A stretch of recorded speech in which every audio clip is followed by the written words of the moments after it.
So I'm there, and I go into the place, and there are people in there congregating. There's a microphone. I'm like, oh, this is the place. You know, like I can read. I'm like 2 degrees, and I didn't even see the city lit. I didn't even see that. That should have been included. That wasn't the place. But it said chicken and beer.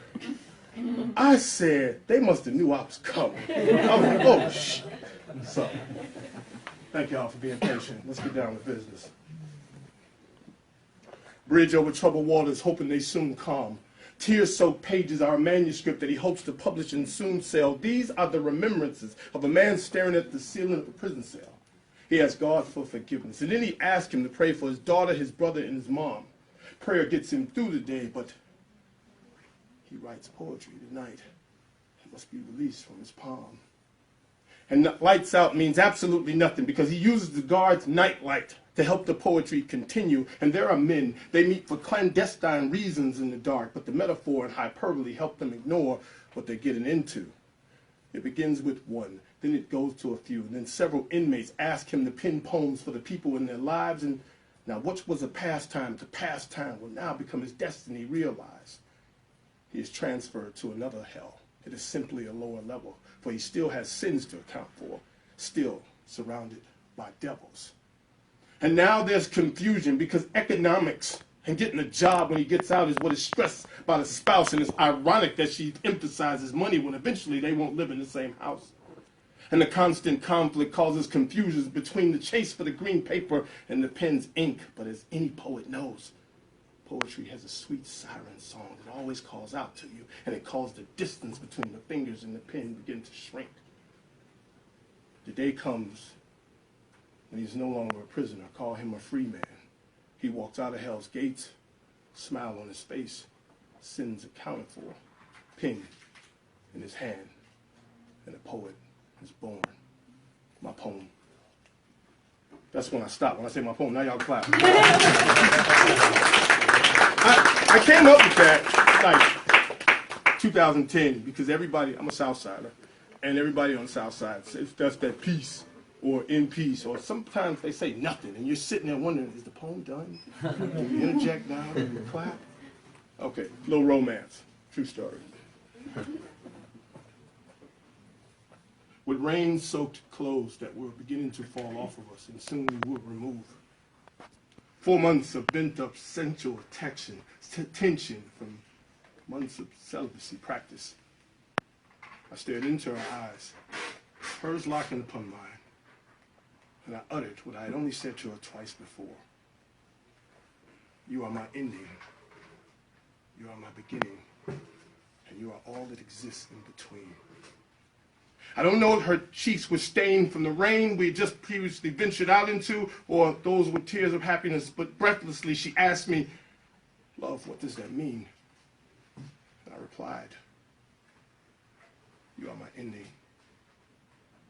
you are my beginning, and all that exists in between. And she kissed me with everything she had, and I reciprocated. 9 months later, when cancer would claim her as yet another victim, I stood at her service and gave the full explanation of what that meant. And I said, when I told you you were my ending, that meant the loneliness and waywardness that I had suffered was over. When I said you were my beginning, it meant that whatever definition of happiness there was, you are each synonym of that. And everything that goes on between there. But now it is still true, because this is the end of my happiness without you, the beginning of trying to figure out what my life is going to be without you, and there is nothingness all in between without you. My poem.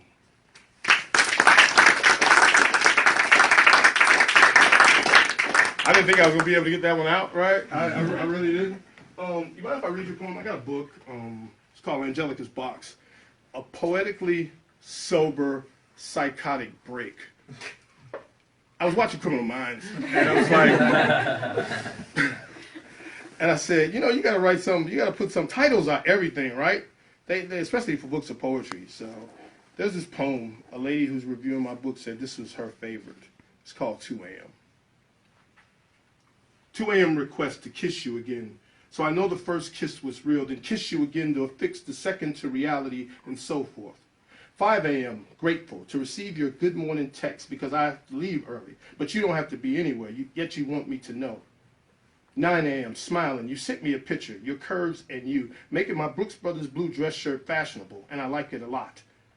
11:38 a.m., excited. I call you during an infrequent break. You're curious to know about my day. Mischief becomes you, telling me that it is warming and waiting, exactly the message I need while I am at work.